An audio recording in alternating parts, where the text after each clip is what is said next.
Hello everyone, আমার আজকের বাংলা ক্লাসে আমি তোমাদের সবাইকে জানাই স্বাগত। আজকে আমরা পড়ব ক্লাস 10-এর গ্রামারের একটা চ্যাপ্টার যার নাম হচ্ছে বাচ্য। দেখো আমি এখানে করেই দিয়েছি, এটা হচ্ছে বাচ্চর ওপর আমাদের আলোচনা ভিত্তিক ভিডিও, সেজন্যই এটা পর্ব 1।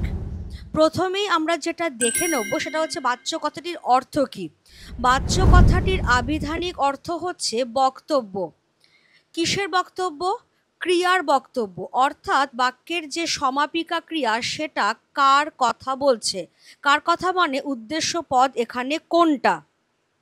তাহলে আমরা বলতে পারি যে উদ্দেশ্য পদটাই হচ্ছে ক্রিয়ার বাচ্য, অর্থাৎ ক্রিয়া কার কথা বলছে।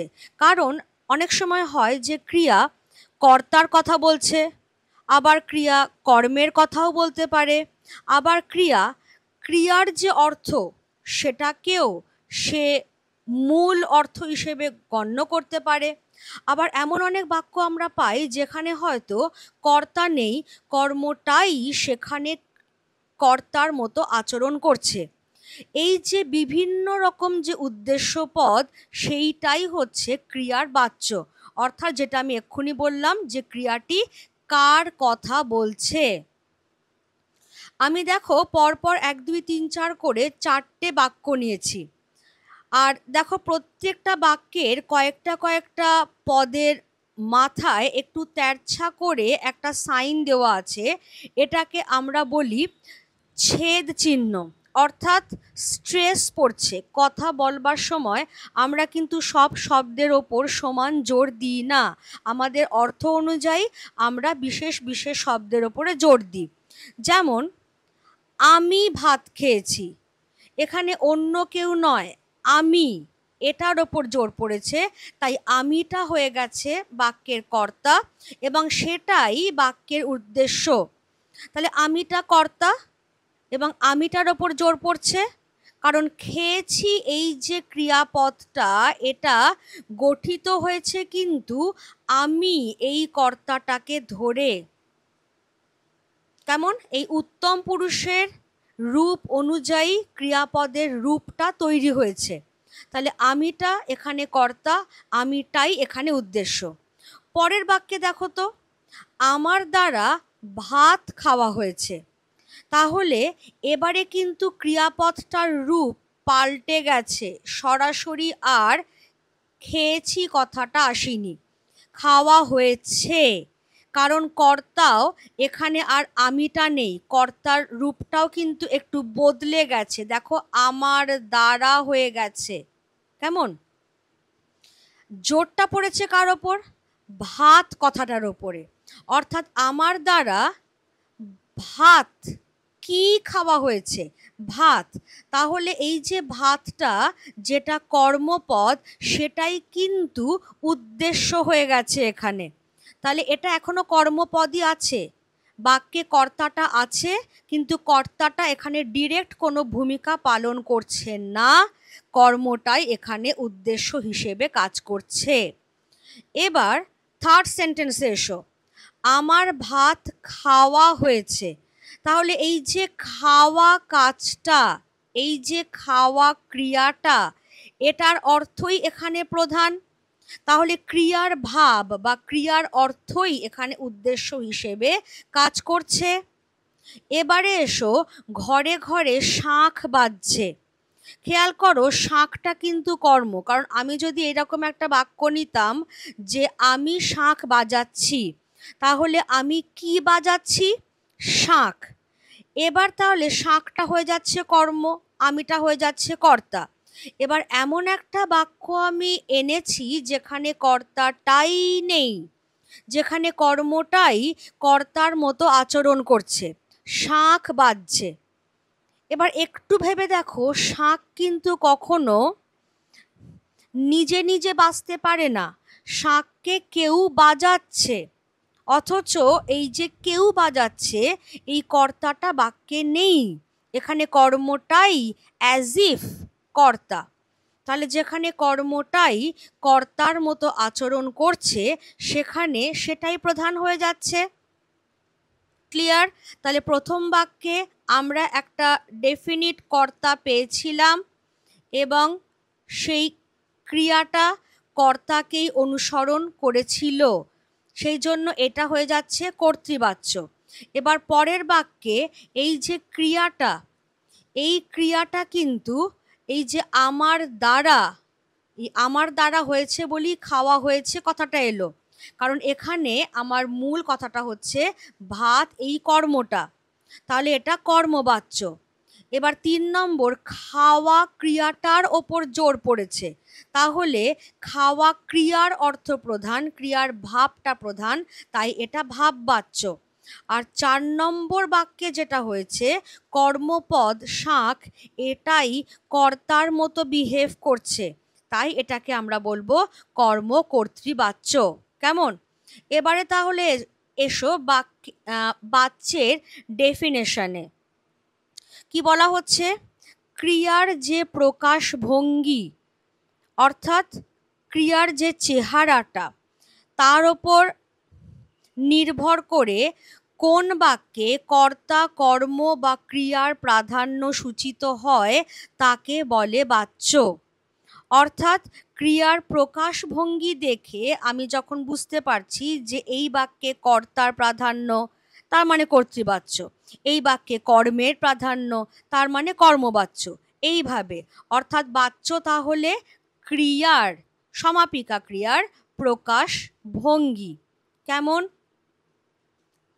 এবারে তাহলে বাচ্য কয় প্রকার ও কি কি? বাচ্য 4 প্রকার। কর্তৃবাচ্য, যেখানে কর্তার প্রাধান্য; কর্মবাচ্য, যেখানে কর্মের প্রাধান্য; ভাববাচ্য, যেখানে ক্রিয়ার ভাব বা অর্থের প্রাধান্য; আর কর্মকর্তৃবাচ্য, যেখানে কর্ম কর্তার মতো আচরণ করে। এবারে আমরা একটা একটা করে দেখব। কেমন? প্রথমটাতে আমরা যেটা আসছি সেটা হচ্ছে কর্তৃবাচ্য।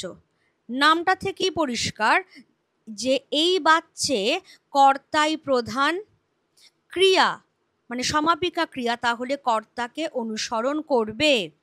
তাহলে এবারে দেখো কর্তৃবাচ্যের গঠন বৈশিষ্ট্যতে আমি কি এনেছি, যেটা আমি এক্ষুনি মুখে বললাম সেটাই, যে কর্তৃবাচ্যে কর্তাই প্রধান এবং বাক্যের সমাপিকা ক্রিয়া কর্তাকে অনুসরণ করবে। তাহলে ছেলেটি বল খেলছে, খেলছে, খেলছেটা হচ্ছে ক্রিয়া, সমাপিকা ক্রিয়া। কে খেলছে? ছেলেটি। তাহলে ছেলেটি, এই যে কর্তা, এর সঙ্গে সমাপিকা ক্রিয়ার সরাসরি সম্পর্ক রয়েছে। কেমন? সেই জন্য ক্রিয়াপদটা কর্তাকে অনুসরণ করছে, তাই এটা কর্তৃবাচ্য, কারণ এই বাচ্যে কর্তাটাই প্রধান। কি করে বুঝলাম? না, ক্রিয়া কর্তাটাকে সরাসরি অনুসরণ করছে। এবার নেক্সট, কর্তৃবাচ্যের আরেকটা কি বৈশিষ্ট্য? কর্তৃবাচ্যের কর্তায় সাধারণভাবে শূন্য বিভক্তি হয়, এছাড়াও এ বিভক্তি, তে বিভক্তিও যুক্ত হতে পারে। আমি 3 রকমই এক্সাম্পল এনেছি। রামসুন্দর তাহা জানিতেন। আগে আমরা একটু আন্ডারলাইন করে সমাপিকা ক্রিয়াটা বার করে নেব। এখানে জানিতেন, এখানে বলে, এখানে খায়। তাহলে কে জানিতেন? রামসুন্দর। তাহলে কর্তার সঙ্গে ক্রিয়ার সরাসরি সম্পর্ক। পাগলে কি না বলে? কে বলে? পাগলে। তাহলে এখানেও বলে ক্রিয়াটার সঙ্গে পাগল, এই কর্তাটার সরাসরি সম্পর্ক।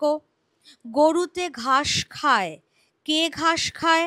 গরুতে। তাহলে এখানেও কর্তার সঙ্গে ক্রিয়ার সরাসরি সম্পর্ক। তাহলে 3টেই কর্তৃবাচ্য, প্রথমটাতে শূন্য বিভক্তি, পরেরটাতে এ, আর তারপরেরটাতে তে বিভক্তি যুক্ত হয়েছে।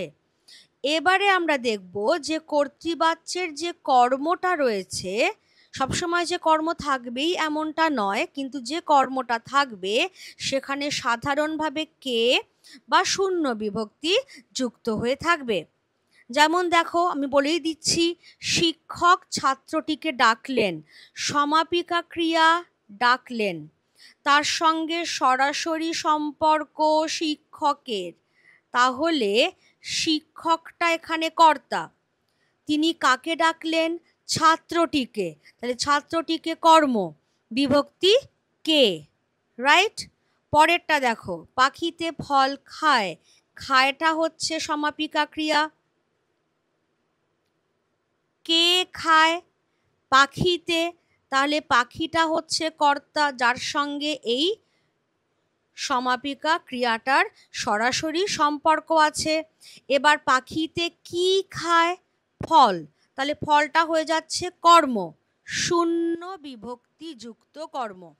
তাহলে পয়েন্ট নাম্বার 3 আমাদের সবার কাছে আশা করি ক্লিয়ার হয়ে গেল। এবারে পয়েন্ট নাম্বার 4-এ চলে যাব। সেটা হচ্ছে কর্তৃবাচ্যে কর্তার পুরুষ অনুযায়ী বিধেয় ক্রিয়া অর্থাৎ সমাপিকা ক্রিয়ার রূপ হয়। এটা আমি একদম পড়ার শুরুতেই বলে দিলাম যে ক্রিয়াপদের চেহারা কর্তার পুরুষ অনুযায়ী কিন্তু পাল্টে পাল্টে যাবে। যখন আমি, তখন বই পড়ছি। যখন তুমি, তখন বই পড়ছো। যখন তুই, তখন বই পড়ছিস। আর যখন সে, তখন বই পড়ছে। ক্লিয়ার? এটা একদম ফ্ল্যাট, কর্তৃবাচ্যের মধ্যে কিচ্ছু নেই। শুধু মাথায় রাখতে হবে যে কর্তৃবাচ্যে একটা কর্তা ডেফিনেটলি থাকবে এবং ক্রিয়াটা সেই কর্তা অনুযায়ী পাল্টে পাল্টে যাবে। এবং তার মানেই হচ্ছে কর্তার সঙ্গে ক্রিয়ার একদম ডিরেক্ট কানেকশন রয়েছে, সরাসরি সম্পর্ক রয়েছে। সেটাকেই তাহলে আমরা বলছি কর্তৃবাচ্য। এবারে তাহলে এসো কর্মবাচ্য কাকে বলা হবে। এমন কোনো একটা বাক্য যদি আমরা পাই যে বাক্যে কর্মের অর্থটাই প্রধান, অর্থাৎ কর্মটাই হয়ে যাচ্ছে এখানে উদ্দেশ্যপদ। কর্তা ডেফিনেটলি আছে, কিন্তু কর্তার চেহারাটা তখন ইনডাইরেক্ট ওয়েতে আছে। তোমরা এর আগে যখন কারক পড়েছিলে তখন উক্ত কর্তা অনুক্ত কর্তা পড়েছিলে। উক্ত কর্তা অর্থাৎ কর্তা যেখানে নিজের চেহারা নিয়ে থাকে, আর অনুক্ত কর্তা যেখানে কর্তাটা ইনডাইরেক্ট ওয়েতে থাকে, অর্থাৎ হয় তার সঙ্গে কোনো দ্বারা দিয়া কর্তৃক যুক্ত হয়ে থাকবে, বা তার সঙ্গে কোনো এর বিভক্তি যুক্ত হয়ে থাকবে, বা দুটোই একসঙ্গে থাকতে পারে। তাকেই আমরা বলছি অনুক্ত কর্তা, কারণ সে সেখানে সরাসরি কোনো ভূমিকা পালন করতে পারে না। এই অনুক্ত কর্তা দুটো বাচ্যের ক্ষেত্রে আসে। একটা হচ্ছে কর্মবাচ্য, যেটা আমরা এখন পড়ছি, আর একটা হচ্ছে ভাববাচ্য, যেটা আমরা খানিকক্ষণ বাদেই পড়ব। সেই জন্যই আমি কর্মবাচ্যে কি বললাম, যে এমন একটা বাক্য যেখানে উদ্দেশ্যপদ আছে কিন্তু ইনডাইরেক্টলি আছে, দ্বারা দিয়া কর্তৃক যুক্ত হয়ে আছে, আর প্রধান ভূমিকা এখানে পালন করছে বাক্যের কর্মটা। তখন কি হচ্ছে, ক্রিয়াপদের যে চেহারাটা, সেই চেহারাটাও দেখব আমরা অনুক্ত কর্তা অনুযায়ী হয়েছে। ঠিক আছে? কর্মটাই এখানে উদ্দেশ্য পদ, তাই বাচ্যটা অবভিয়াসলি হয়ে যাবে কর্মবাচ্য। এবারে খেয়াল করো কর্মবাচ্যের গঠন বৈশিষ্ট্য। কর্মবাচ্যের প্রধান পয়েন্টটি হচ্ছে এখানে তাহলে কর্মের প্রাধান্য থাকবে। শিক্ষক মশাইয়ের দ্বারা, দেখো আমি এই মাত্র বললাম যে শিক্ষক মশাই আমাদের ইংরেজি পড়ান, তা কিন্তু নয়। তাহলে কি হতো, শিক্ষক মশাইয়ের সঙ্গে পড়ান ক্রিয়াটার সরাসরি সম্পর্ক তৈরি হতো। এখানে কিন্তু সরাসরি সম্পর্ক তৈরি হচ্ছে না, সেই জন্যই একটা এর বিভক্তি যুক্ত হয়েছে শিক্ষক মশাই কথাটার সঙ্গে, তারও পরে আবার একটা দ্বারা অনুসর্গ যুক্ত হয়েছে, দিয়ে এবার জিনিসটা কি দাঁড়ালো, শিক্ষক মশাইয়ের দ্বারা আমাদের ইংরেজি পড়ানো হয়। আমাদের কি পড়ানো হয়? ইংরেজি। তাহলে এই কর্মপদটা এখানে প্রাধান্য পাচ্ছে, তাই সেটা কর্মবাচ্য। একটু জানবার সুবিধের জন্য দিয়ে রাখি, এই যে পড়ানো হয়, এই যে চেহারাটা আমরা পেলাম, এই চেহারাটা কিন্তু পেলাম এই রকম অনুক্ত কর্তা আসছে বলেই। এই যে শিক্ষক মশাইয়ের দ্বারা এটা এলো বলেই কিন্তু পড়ানো হয়, এই রকম ক্রিয়াপদের চেহারাটা এলো। যদি শিক্ষক মশাই আমাদের ইংরেজি, তাহলে এখানে হয়ে যেত পড়ান। ক্লিয়ার?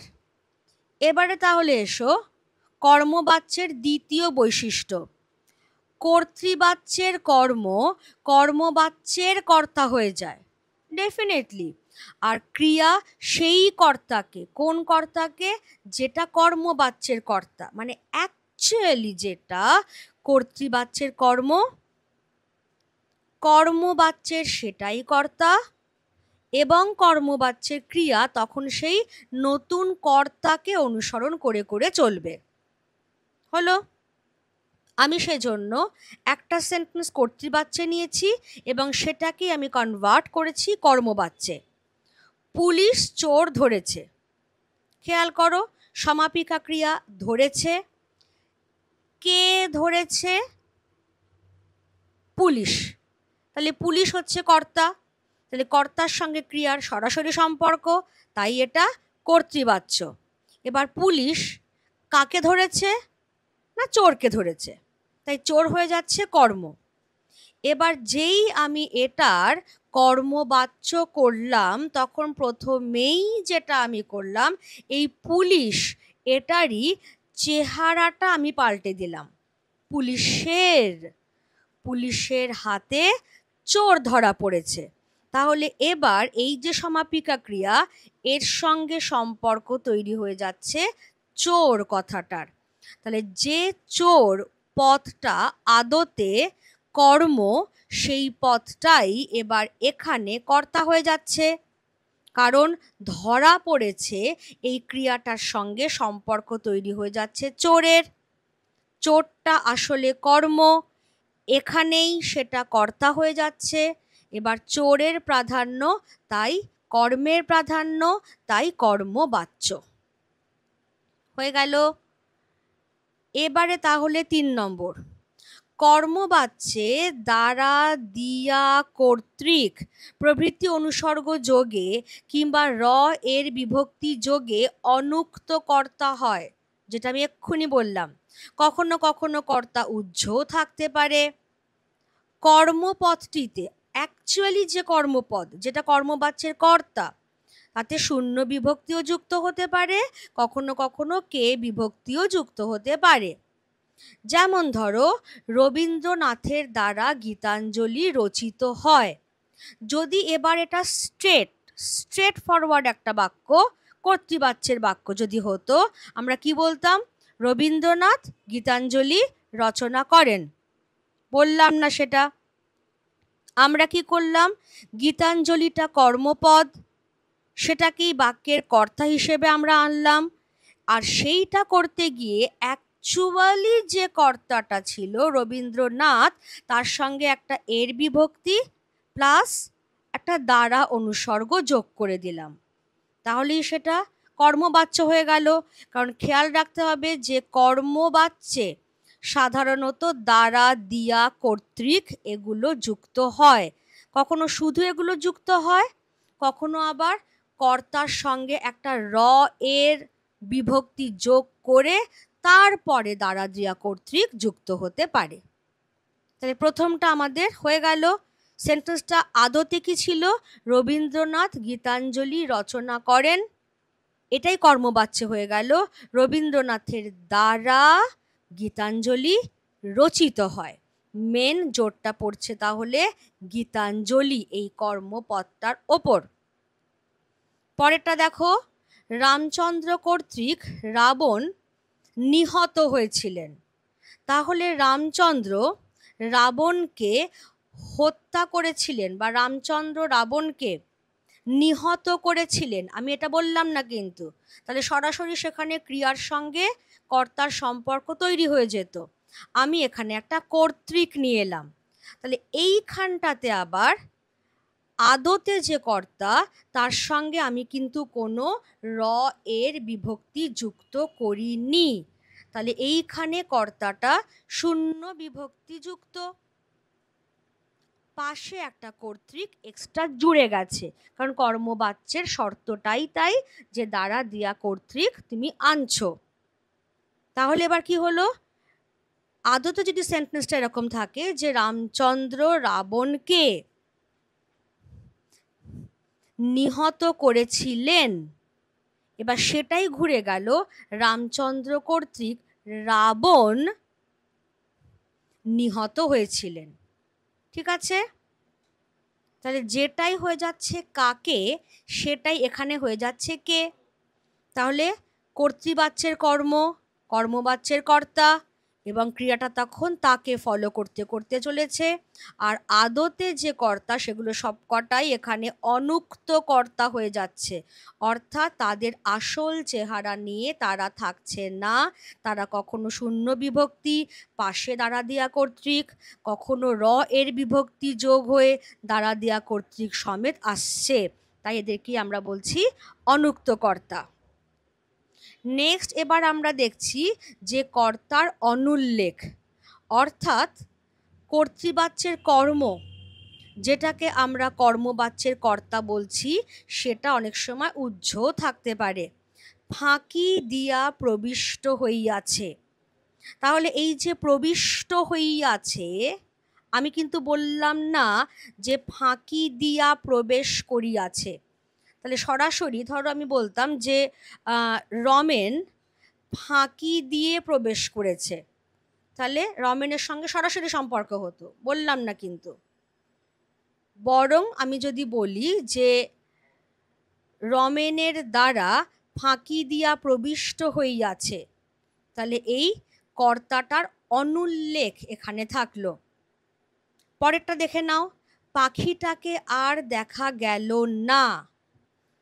তাহলে এই যে পাখিটাকে, যেটা আসলে কর্ম, এখানে সেটা কর্তা হয়ে গেছে, সেই অনুযায়ী ক্রিয়াপদের রূপ চেঞ্জ হয়ে গেছে। তাহলে সেই কর্মপদের সঙ্গে আমরা কে বিভক্তি যোগ করছি।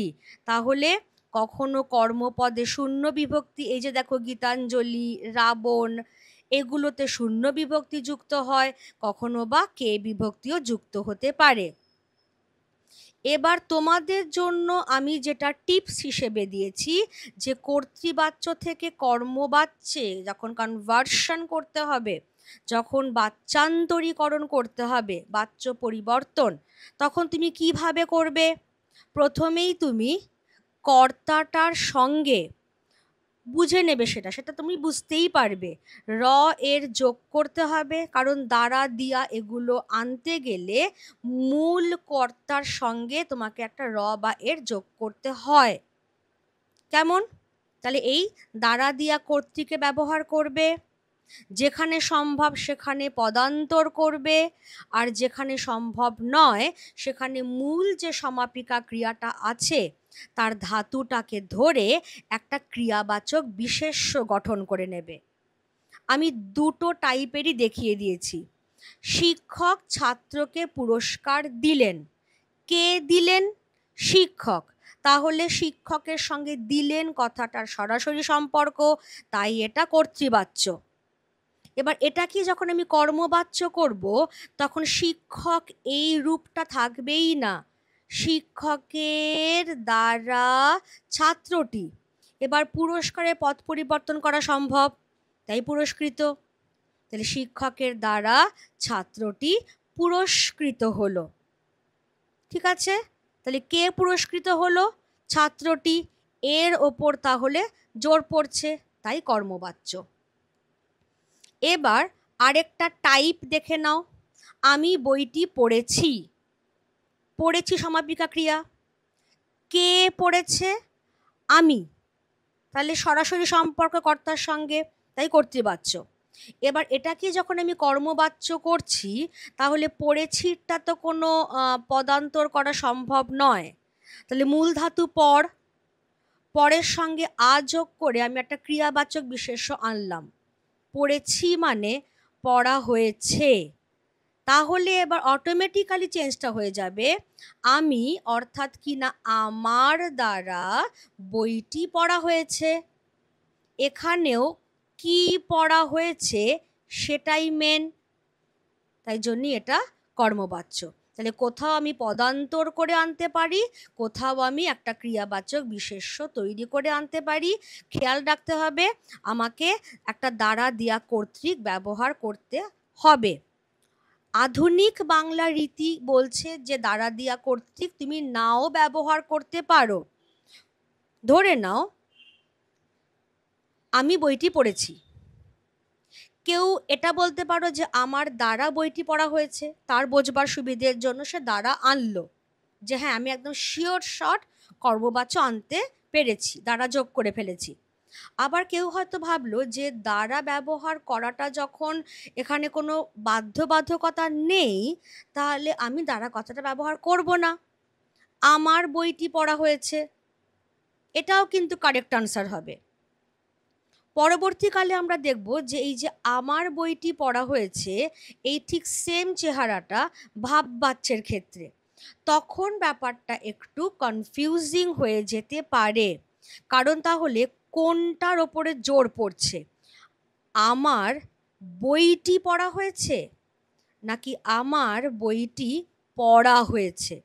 যদি বইটির ওপর জোর পড়ে, বাচনভঙ্গিতে বইটির ওপর জোর পড়ে, তাহলে কর্মবাচ্য। আর যদি পড়ার ওপর জোর পড়ে তাহলে ভাববাচ্য।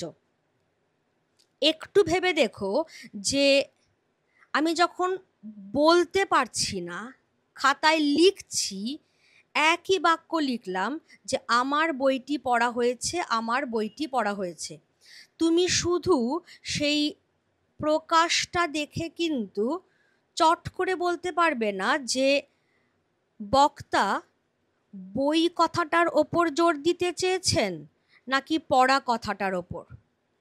সেখানে একটা কনফিউশন চলে আসছে। এটা নিয়ে আমরা পরে আলোচনা করব যখন বিকল্প শ্রেণী বিভাগের বিষয়টা আসব। আপাতত আমি সবাইকেই বলবো, ছাত্রছাত্রীদের সবাইকেই বলবো যে কর্তৃবাচ্য থেকে কর্মবাচ্যে যখন তোমরা রূপান্তর করবে না, তখন তোমাদেরই সুবিধের জন্য, একদম নিশ্চিত হবার জন্য তোমরা দ্বারা কথাটা যোগ করে দিও। সেটা যখন ভুল নয় তখন দ্বারা কথাটা যোগ করে দিলে তোমাদের দিক থেকে তোমরা নিশ্চিন্ত যে হ্যাঁ আমরা ঠিকঠাক মতো বাচ্য রূপান্তর করতে পেরেছি। এবার তাহলে চলে এসো ভাববাচ্য। ভাববাচ্য কি না, এমন কোনো একটা বাক্য পেলাম যে বাক্যে ক্রিয়ার ভাব অর্থাৎ ক্রিয়াবাচক একটি বিশেষ্য পদ, তার অর্থটাই প্রধান হয়ে দাঁড়াবে, তাকেই বলা হচ্ছে ভাববাচ্য। অর্থাৎ এখানে না কর্তা না কর্ম কাউকেই আমার দরকার নেই, এখানে আমার দরকার হচ্ছে ক্রিয়াপদটা। ক্রিয়ার যে ভাব, ক্রিয়ার যে অর্থ, সেটাই প্রধান। ক্রিয়ার ভাব মানে কি, একটা ক্রিয়াবাচক বিশেষ্য, একটা ভার্বাল নাউন সেখানে চলে আসবে, যেটার অর্থই প্রধান হয়ে দাঁড়াবে। এবারে ভাববাচ্যের গঠন বৈশিষ্ট্য অন্যগুলোর মতো আমি এখানেও দিয়ে দিয়েছি। ভাববাচ্যের গঠন বৈশিষ্ট্য কি, প্রথম আর প্রধান পয়েন্টটাই হচ্ছে যে ভাববাচ্যের কর্তায় র, এর বা কে বিভক্তি যুক্ত হয়। দেখো আমি এখানে থেকে চিহ্ন দিয়েছি, এই যে গ্রেটার দ্যান সাইনগুলো এক একটা থেকে চিহ্ন। প্রথম বাঁদিকের বাক্যগুলো সব কর্তৃবাচ্যের, সেখান থেকেই আমি ভাববাচ্যে রূপান্তরটা করেছি। তুমি কখন যাবে, তাহলে তুমি যদি কর্তা হয় এর সঙ্গেই তুমি র এর কিছু একটা যোগ করো, তাহলেই হয়ে গেল তোমার। তাহলে তোমার কখন যাওয়া হবে, তাই তো? তাহলে যেই তোমার, সেই অনুযায়ী ক্রিয়াপদের চেহারাটাও কিন্তু আর যাবে থাকলো না, ভবিষ্যৎকাল ডেফিনেটলি থাকলো, কিন্তু একটা ভার্বাল নাউন চলে এসেছে। মূল যে ধাতু যা, সেই যা ধাতুটাকে ধরে আমি প্রথমেই একটা ক্রিয়াবাচক বিশেষ্য বার করে ফেলেছি যাওয়া, তারপরে হ ধাতু যোগ করে একটা ভবিষ্যৎকাল তৈরি করে দিয়েছি। তাহলে এখানে জোর পড়ছে কার ওপর, এই যাওয়া কথাটার ওপর, ক্রিয়ার ভাবটার ওপর। শ্যাম আসছে, শ্যামের আশা হচ্ছে। তাহলে এই আশা কথাটার ওপর জোর পড়ছে। অচলা আসবেই মানে বাধ্যতামূলক, তা সেই জন্য এবার আর এর এলো না, অচলাকে আসতে হবেই। তাহলে যেটা বললাম, যে ভাববাচ্যে কি হয়, আদতে যে কর্তা তার সঙ্গে কখনো বা এর বা কে বিভক্তি যুক্ত হয়। এবার নেক্সট যেটা নিয়ে এক্ষুনি কথা বলছিলাম, যে ক্রিয়াবাচক বিশেষ্য তৈরি, তারপরে নতুন করে একটা মৌলিক ক্রিয়া তৈরি, এই ব্যাপারটা ধাতুর সঙ্গে। অর্থাৎ তুমি একটা কর্তৃবাচ্যের বাক্য পেয়েছো, সেখানে একটা সমাপিকা ক্রিয়াও পেয়েছো, সেটা একটা ধাতু থেকে তৈরি হয়েছে ডেফিনেটলি। সেই ধাতুটার সঙ্গে তুমি আ বা অন প্রত্যয় যোগ করে একটা ক্রিয়াবাচক বিশেষ্য তৈরি করবে। তারপর তুমি হ বা যা ধাতু দিয়ে আর একটা নতুন করে সমাপিকা ক্রিয়া তৈরি করবে। তাহলে একটা সমাপিকা ক্রিয়াকে ভেঙে আমি একটা ক্রিয়াবাচক বিশেষ্য আর একটা সমাপিকা ক্রিয়া তৈরি করব, যদি আমাকে কর্তৃবাচ্য থেকে ভাববাচ্যে রূপান্তর করতে হয়।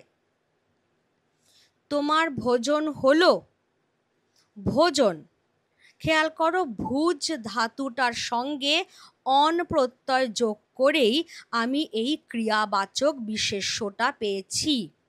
তারপর নতুন করে একটা সমাপিকা ক্রিয়া তৈরি করেছি হ ধাতু থেকে, কারণ এটা আদতে ছিল তুমি ভোজন করলে। এবারে চলে এসো পরেরটা, সময়ে বোঝা যাবে। বোঝা, এখানেও তাহলে একটা ক্রিয়াবাচক বিশেষ্য তৈরি হয়েছে। কিভাবে তৈরি হলো, বুঝ ধাতুটার সঙ্গে আ প্রত্যয় যোগ করে তৈরি করলাম বোঝা। তারপর নতুন করে একটা সমাপিকা ক্রিয়া তৈরি করছি যা ধাতু দিয়ে। তাহলে কোথাও হ ধাতু দিয়ে, কোথাও বা যা ধাতু দিয়ে আমি নতুন করে এক একটা সমাপিকা ক্রিয়া তৈরি করছি। আর যে সমাপিকা ক্রিয়াটা অলরেডি ছিল সেখান থেকেই ধাতুটাকে নিয়ে তার সঙ্গে আ বা অন যোগ করে একটা ভার্বাল নাউন তৈরি করে ফেলছি। সো আই রিপিট, যে কর্তৃবাচ্যে সমাপিকা ক্রিয়াটা ছিল সেটাকেই আমি দুটো পার্টে ভেঙে ফেলছি ভাগবাচ্যেতে। একটা পার্টে আমি একটা ক্রিয়াবাচক বিশেষ্য তৈরি করছি আ বা অন যোগ করে, আর একটা পার্টে আমি হ বা যা থেকে নতুন করে একটা সমাপিকা ক্রিয়া তৈরি করছি। এবার ভীষণ ভীষণ ইম্পর্ট্যান্ট একটা জায়গা, সেটা হলো লুপ্তকর্তা ভাববাচ্য। অর্থাৎ যেখানে কর্তাটা একদম থাকেই না, সেই জন্যেই লুপ্তকর্তা, আর ক্রিয়ার অর্থটা প্রধান, তাই ভাববাচ্য। কোন কোন ক্ষেত্রে এটা হবে, সম্ভাবনা বোঝাতে, যোগ্যতা বোঝাতে এই ধরনের ভাববাচ্য তৈরি হবে। যেমন এখন তাহলে ওঠা যাক, আমরা ইউজুয়ালি এটাই কর্তৃবাচ্য হলে কি বলতাম, এখন তাহলে উঠি। তাহলে এই যে এখন তাহলে উঠি মানে আমরা এখন তাহলে উঠি। এবার সেই কর্তাটাই এখানে উহ্য হয়েছিল, কর্তৃবাচ্যে উহ্য হয়েছিল, আর এখানে দেখো একেবারেই নেই। এখন তাহলে ওঠা যাক সম্ভাবনা অর্থে। আবার এত গরম চা খাওয়া যায় না, মানে চাটা এতটাই গরম যে খাওয়ার যোগ্য নয়। তাহলে কোথাও সম্ভাবনা, কোথাও বা যোগ্যতা বোঝাতে আমরা এই ধরনের ভাববাচ্য যখন ব্যবহার করছি তখন সেগুলোকেই আমরা বলছি লুপ্তকর্তা ভাববাচ্য।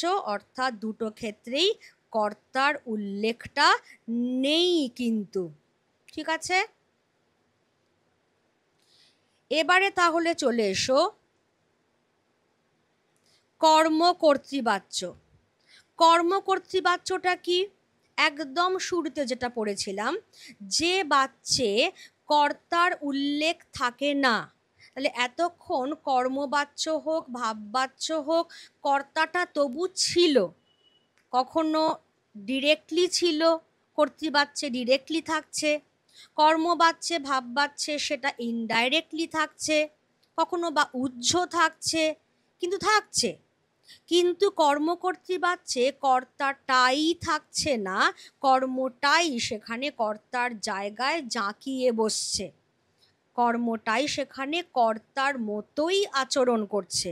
তার মানে এটা কাইন্ড অফ কর্তৃবাচ্য। আমরা পরবর্তীকালে একটু বাদেই যখন আসব যে এইভাবে বাচ্য নির্ণয় করতে গিয়ে সমস্যা কি কি পড়ছি, তখন কিন্তু আমরা দেখছি, উদাহরণগুলো দেখো একটু, তাহলেই বুঝতে পারবে।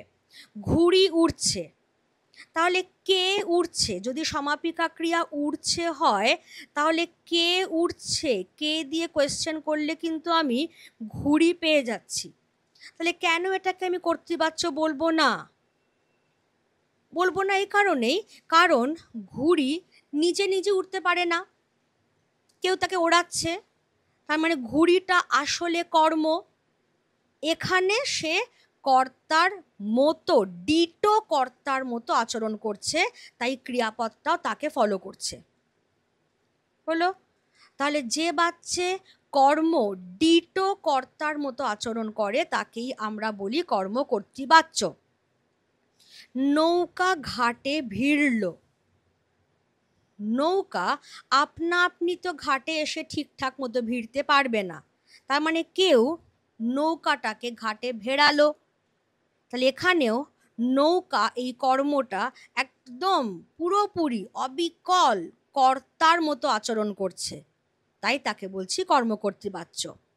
মন্দিরে বাজছে পূজার ঘণ্টা, তাহলে পূজার ঘণ্টা এমনি অবস্থায় তো বাজতে পারবে না, কেউ তাকে বাজাচ্ছে, তার মানে ঘণ্টাটাও এখানে কর্মপদ। কিন্তু সে যেই দেখেছে কর্তা নেই, তাই কর্তার জায়গাটা টুক করে এসে বসে পড়েছে এবং কর্তার মতোই কাজকর্ম করছে। তাই জন্য যে বাচ্চে কর্ম ঠিক কর্তার মতোই আচরণ করে তাকেই আমরা বলি কর্মকর্তৃবাচ্য। হয়ে গেল? এবারে তাহলে চলে এসো পরেরটা, বাচ্চান্তর বা বাচ্য পরিবর্তন। মানে সরাসরি কি? যদি আমরা খুব সোজাভাবে বুঝি, এক বাচ্চের বাক্যকে আরেক বাচ্চের বাক্যে পরিবর্তন করা, সেটাই হচ্ছে বাচ্য পরিবর্তন। সেটা করতে গিয়ে আমাদের খেয়াল রাখতে হবে যে বাচ্য পরিবর্তন করবার সময় বাক্যের মানে না বদলে যায়, বাক্যের ভাষারীতি, অর্থাৎ সেটা সাধুতে থাকলে সাধু, চলিতে থাকতে চলিত, সেইটাই যেন থাকে। সাধু ভাষাতে আছে, অথচ আমি যখন বাচ্য পরিবর্তন করলাম চলিত ভাষা করে দিলাম, সেটা করলে কিন্তু হবে না। আর কোনোভাবেই বাক্যের অর্থটা তো বদলানো যাবে না। তাহলে এবার বাচ্য পরিবর্তনের কয়েকটা দৃষ্টান্ত এখানে দিয়ে দেওয়া হয়েছে। কর্তৃবাচ্য থেকে কর্মবাচ্য। বঙ্কিমচন্দ্র আনন্দমঠ রচনা করেন। খেয়াল করো, রচনা কথাটা পেয়ে গেছি, তার মানে এটা কি আমরা অনায়াসে রচিত করে দিতে পারি। এবারে তাহলে কর্মবাচ্য, to be on the safe side আমি দ্বারা যোগ করে নিই। তাহলে বঙ্কিমচন্দ্রের দ্বারা আনন্দমঠ রচিত হয়, দ্বারা যোগ করে ফেলেছি, দ্বারাটা এমনি এমনি আসতে পারবে না, তাই বঙ্কিমচন্দ্র কথাটার সঙ্গে আমি একটা এর যোগ করে দিলাম, তাই বঙ্কিমচন্দ্রের দ্বারা আনন্দমঠ রচিত হয়।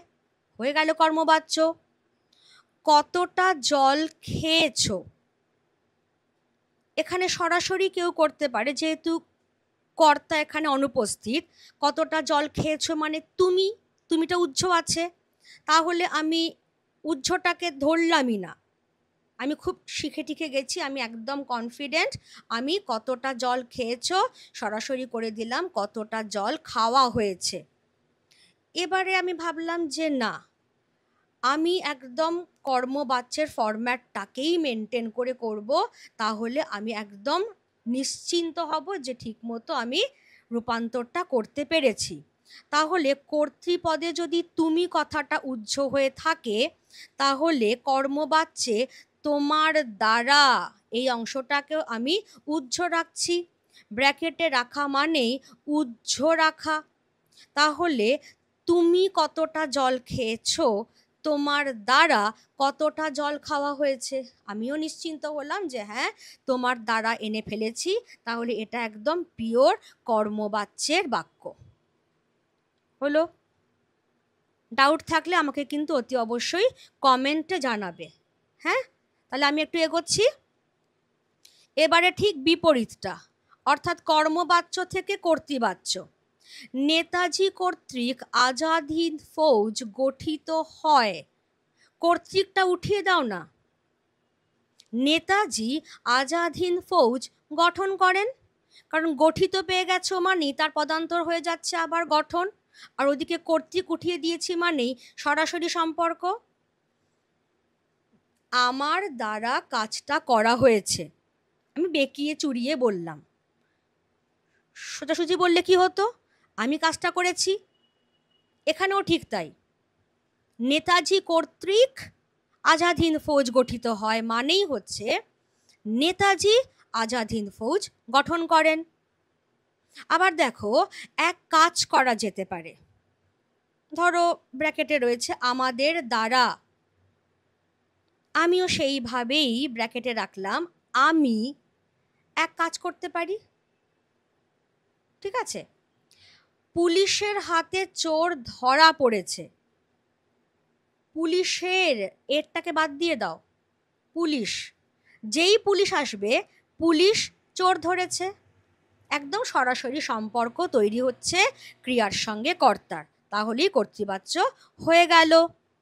এবার তাহলে চলে এসো কর্তৃবাচ্য থেকে ভাববাচ্য কি করে হবে। খুব সিম্পল, কর্তৃবাচ্যের কর্তার সঙ্গে র এর যুক্ত হলেই আমরা ভাববাচ্যটা পেয়ে যাব। মহাশয় কোথায় থাকেন? মহাশয়, তুমি এখানে একটা এর বিভক্তি যোগ করে দাও, মহাশয়ের, তাহলেই আর থাকেনটা থাকেন থাকবে না, থাকা হয় হয়ে যাবে। মহাশয়ের কোথায় থাকা হয়? জন্ম জন্মান্তরেও ভুলিব না, এই যে ভুলিব না মানে আমি, তাহলে জন্ম জন্মান্তরেও ভোলা যাইবে না, কারণ আমি কি বলেছিলাম ভাববাচ্যতে, খেয়াল করে দেখো যে সমাপিকা ক্রিয়াটা যেটা, সেটাকেই আমরা দুটো পার্টে ভাগ করে ফেলছি। দুটো পার্টে কি ভাগ করে ফেলছি? একটা পার্টে আমরা একটা ক্রিয়াবাচক বিশেষ্য আনছি, আর আরেকটা পার্টে আমরা হ বা যা ধাতু থেকে তৈরি একটা নতুন সমাপিকা ক্রিয়া আনছি। তাহলে এই যে ভুলিব, ভুল ধাতু, তার থেকেই ভোলা কথাটা প্রথম ধাপে চলে এলো, এবং তার সঙ্গেই আমি একটা যা ধাতু দিয়ে নতুন ক্রিয়া তৈরি করে ফেললাম, ভোলা যাইবে না। তাই ও মনে মনে অনেক বেশি ভাবে, মানে ভাবতে বাধ্য হয়, সেজন্যই ভাববাচ্যে কি হয়ে যাচ্ছে, তাই ওকে মনে মনে অনেক বেশি ভাবতে হয়। জাস্ট যেগুলো আন্ডারলাইন করে দিয়েছি সেই জায়গাগুলো ভালো করে একবার দেখে যাও, কোথাও আমরা র এর যোগ করছি, কোথাও আমরা কে যোগ করছি, আর আসল যে সমাপিকা ক্রিয়াটা সেটাকে দুটো পার্টে ভাগ করে ফেলছি। একটা পার্ট হয়ে যাচ্ছে ক্রিয়াবাচক বিশেষ্য, আর একটা পার্ট হয়ে যাচ্ছে নতুন একটা সমাপিকা ক্রিয়া। এবার বিপরীতটা, ভাববাচ্য থেকে কর্তৃবাচ্যে আমরা পরিবর্তন করছি। আমাদের চারপাশে বায়ুর দূষণ হচ্ছে, সোজা কথা বায়ু দূষিত হচ্ছে, তাহলে সেটাই লিখে দিয়েছি, দেখো আমাদের চারপাশে বায়ু দূষিত হচ্ছে। ওর কাঁদতে লজ্জা করে, ওর মানেই হচ্ছে ও কাঁদতে লজ্জা পায়। মহাশয়ের আশা ভালো হয় নাই, মহাশয়ের এরটাকে অফ করে দাও, মহাশয় আসিয়া ভালো করেন নাই, তাহলে বাক্যের অর্থটাও ঠিক থাকছে, আর বাক্য রীতি অর্থাৎ এটা সাধুতে আছে, কাজে আমি সাধুটাকেই মেনটেন করে গিয়েছি, মহাশয় আসিয়া ভালো করেন নাই। এবারে যেটা নিয়ে কথা হচ্ছিল যে একটা সমস্যা কিন্তু থেকেই যাচ্ছে, বাচ্চের প্রচলিত শ্রেণী নিয়ে একটা সমস্যা এবং তার জন্যেই বিকল্প ভাবনা। ঠিক যেটা আমি বলছিলাম, সমস্যা 1, কর্মবাচ্য ভাববাচ্যকে কি আলাদা করা যাবে শুধু চেহারা দেখে?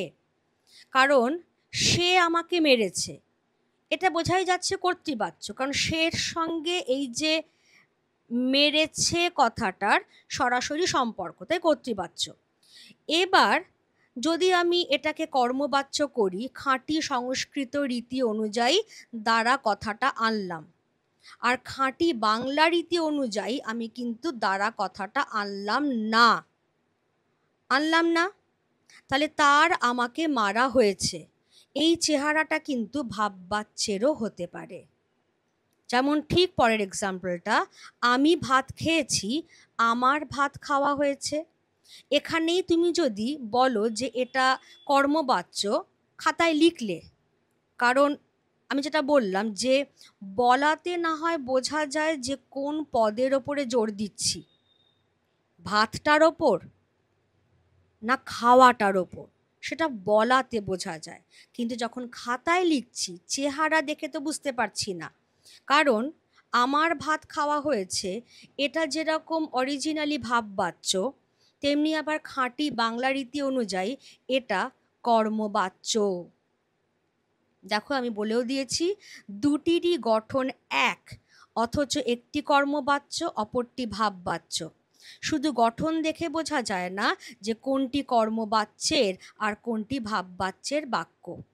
সেই জন্য জিনিসটাকে ইজি করবার জন্য, সহজ করবার জন্য নতুন যে বিকল্প ভাবনাটা এলো, সেটা হচ্ছে কর্মবাচ্য ভাববাচ্য আলাদা করবার দরকার নেই, কর্মভাববাচ্য। ঠিক আছে, ক্লিয়ার সবার কাছে? কর্মভাববাচ্য আমি একসঙ্গে করে দিলাম। এবারে তাহলে 2 নম্বর সমস্যা, কর্মকর্তৃবাচ্য, এটাকে কি আলাদা শ্রেণীতে রাখা যায়? কেন? সমস্যা জায়গাটা কোথায়? এই যে বললাম শাঁখ বাজে, তুমি এতক্ষণ জেনে আসলে যে শাঁখ সে নিজে বাজতে পারে না, কেউ তাকে বাজাচ্ছে, তার মানে কর্মকর্তৃবাচ্য। কিন্তু দেখো সমস্যা জায়গাটা কোথায়, ক্রিয়াটার চেহারাটা ঠিক কর্তৃবাচ্যের মতো, গঠনটাও কর্তৃবাচ্যের মতো, আর এটার বাচ্য পরিবর্তন সম্ভব নয়। তাহলে মেন কথাটা হচ্ছে, ক্রিয়াটার চেহারা যদি কর্তৃবাচ্যের মতো হয়, ক্রিয়াটা যদি সেই কর্তাটাকেই ফলো করে, তাহলে আমি কেন এটাকে কর্তৃবাচ্য বলতে পারবো না? সেই জন্যই বিকল্প ভাবনাতে কর্মকর্তৃবাচ্যকেও কর্তৃবাচ্যের মধ্যেই রাখবার কথা হয়েছে। তাই বাচ্যের যদি বিকল্প শ্রেণী বিভাগ করা হয়, তাহলে 4টে ভাগ আর থাকলো না, 2টো ভাগে ছোট হয়ে গেল। একটা হচ্ছে কর্তৃবাচ্য, যার মধ্যে কর্তৃবাচ্যও পড়ছে, কর্মকর্তৃবাচ্যও পড়ছে, জাস্ট একটাই টার্ম কর্তৃবাচ্য, আর একটাই টার্ম কর্মভাববাচ্য হয়ে গেল। এটা হচ্ছে বিকল্প ভাবনা। এবার তোমাদের জন্য আমার যেটা বলার, যে সাধারণভাবে পরীক্ষায় যদি কোয়েশ্চেন আসে, একদম সিম্পল কোয়েশ্চেন এলো যে বাচ্য কয় প্রকার ও কি কি, তুমিও সিম্পল আনসার দেবে, বাচ্য 4 প্রকার, কর্তৃবাচ্য, কর্মবাচ্য, ভাববাচ্য, কর্মকর্তৃবাচ্য। কারণ তোমাকে যখন বিকল্প শ্রেণীর কথা আলাদা করে স্পেসিফিক করেনি, তুমি বাচ্য 2 প্রকার লিখলে কিন্তু মার্কস পাবে না, তোমার আনসার কিন্তু ভুল হবে সেখানে। ক্লিয়ার? এই তাহলে বাচ্চর চ্যাপ্টার এখানে আমার শেষ হলো। সবাই খুব ভালো করে পড়ে নেবে, এবং কারোর যদি কোনো জায়গায় কোনো ডাউট বা কোনো কোয়ারি থাকে, তারা অতি অবশ্যই কমেন্ট বক্সে আমাকে জানাবে, সেটা আমি সেটার উত্তর দিয়ে দেব। এবং এটারই ডেসক্রিপশনের তলায় যে লিঙ্কটা দেওয়া রয়েছে, সেখানে তোমরা বাচ্চ থেকে কি ধরনের প্রশ্ন আসতে পারে সেই সংক্রান্ত, তার উত্তর সংক্রান্ত ভিডিওর লিঙ্কটা দেওয়া রয়েছে, তোমরা দেখে নিও। কেমন? আজকে তাহলে এখানেই রাখছি। Thank you everybody.